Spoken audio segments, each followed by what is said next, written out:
and relate to him, and it's kumbaya that way.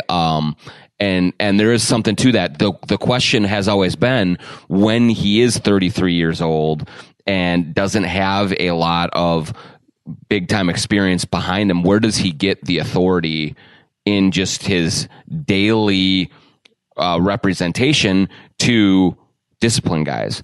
And I do think that was why it was important that he did send that message to Covington, like, hey, look, you can't be showing up late to shoot-arounds or to other events because there's going to be consequences. And did his pipes freeze, or like what was the JR Ryder excuse? The pipes froze, and that prevented his alarm clock from working. I think. And then the Uber driver drove over 3 lanes and crashed. And it was just a tough morning. Happens all the time.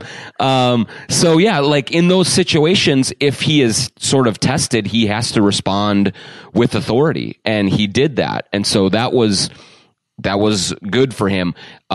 You talk to people, and behind the scenes, he's not a guy that yells and screams, but he does, when he is unhappy with something, will confront the player and say, hey, I need more out of you. Hey, you can't be doing this.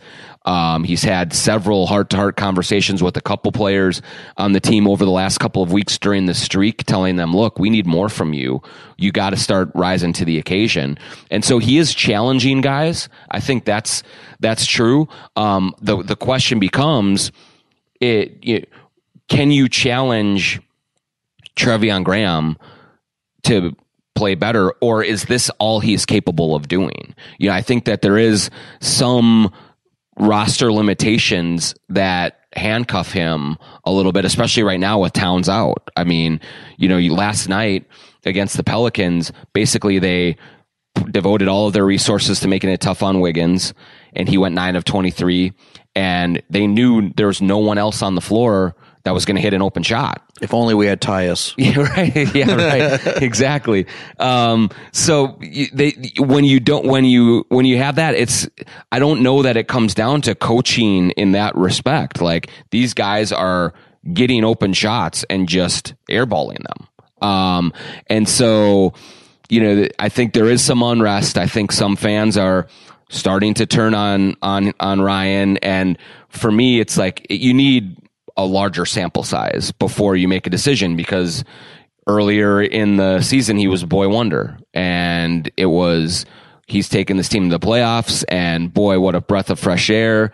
And now he has to be fired. Well, it's somewhere in between there. And but the one thing I did write about at The Athletic at the start of this season was, this is the change that the players wanted. They wanted an approach more like what Ryan does as opposed to what Tibbs does.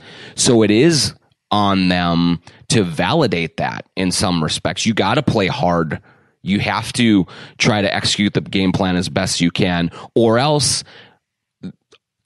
you're not going to get another chance to have the players coach that you want to have. And last night against the Pelicans, they did not play hard. Like, they were coming off four days of break, and they had 3 practices, and they were playing a team that went into overtime the night before in New Orleans and was playing on a back-to-back and had lost 13 in a row. And that team was playing harder than the Wolves. That can't happen. That is on those players to have some sort of pride to play hard and to deliver a little bit more.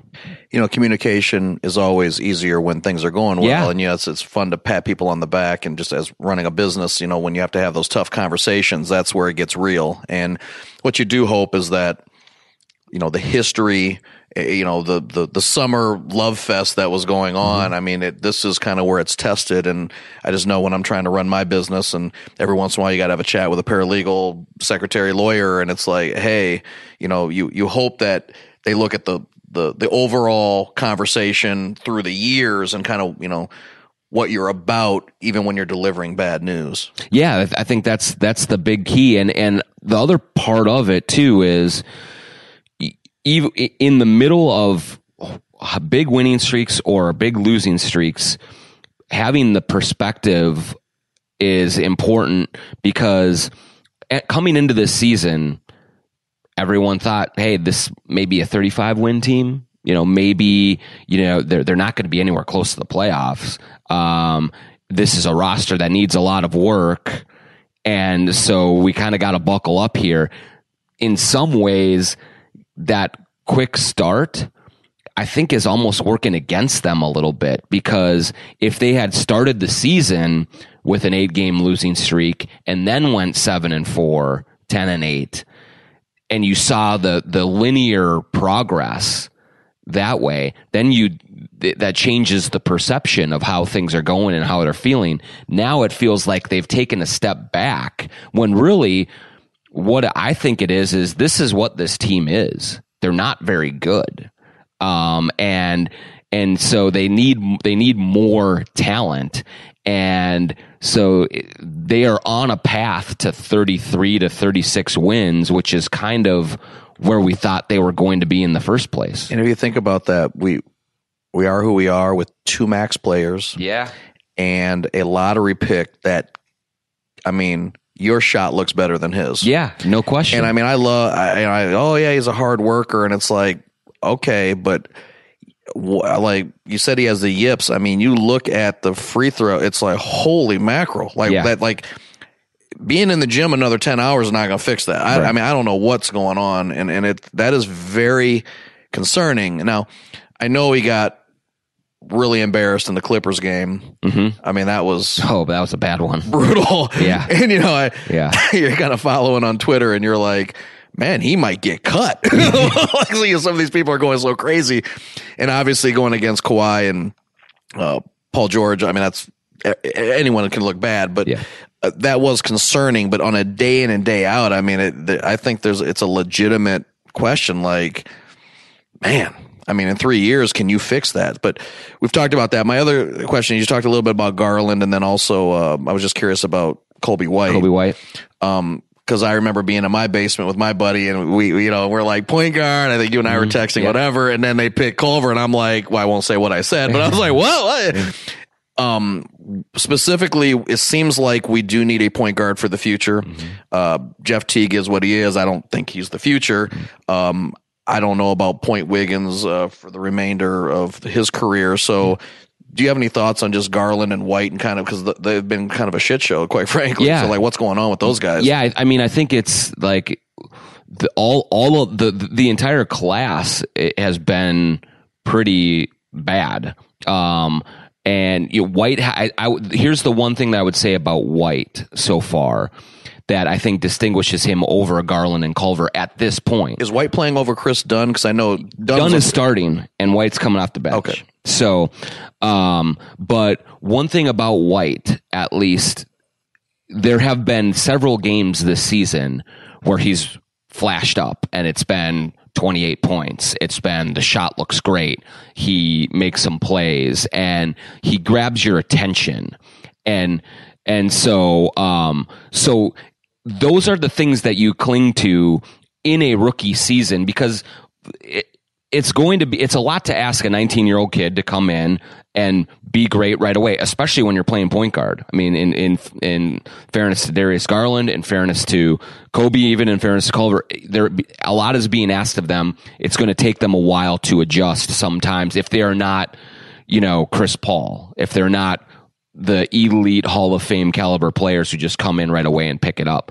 But what you want to see at points in the season is a game here, a game there, a 12-minute stretch here or there where you're like, oh, damn, that looked pretty good. Like, I can see where he can eventually go, and what he can eventually be if we can harness this and get him going in the right direction more consistently. We've seen that with White. We haven't seen that with Culver or with Garland at all yet this year. Now, Garland is coming off an injury. He's got that, that kind of excuse and background to go on. Culver has had a few sort of kind of little nice stretches, but it's been a rarity where he's done something on the court and you kind of just go, oh, damn, that was impressive. And so that's what you need to see at some point over these next 4 months as they go down the stretch. But if you're being honest, like, when I watch players, when Cat shoots a 3 and it misses, You're surprised. You're surprised. Yeah. When Culver shoots a 3, what do you think? Yeah, this is no way in hell is this. Yeah. Oh my, it went in. Yeah, yeah. Like, I mean, I'm just being.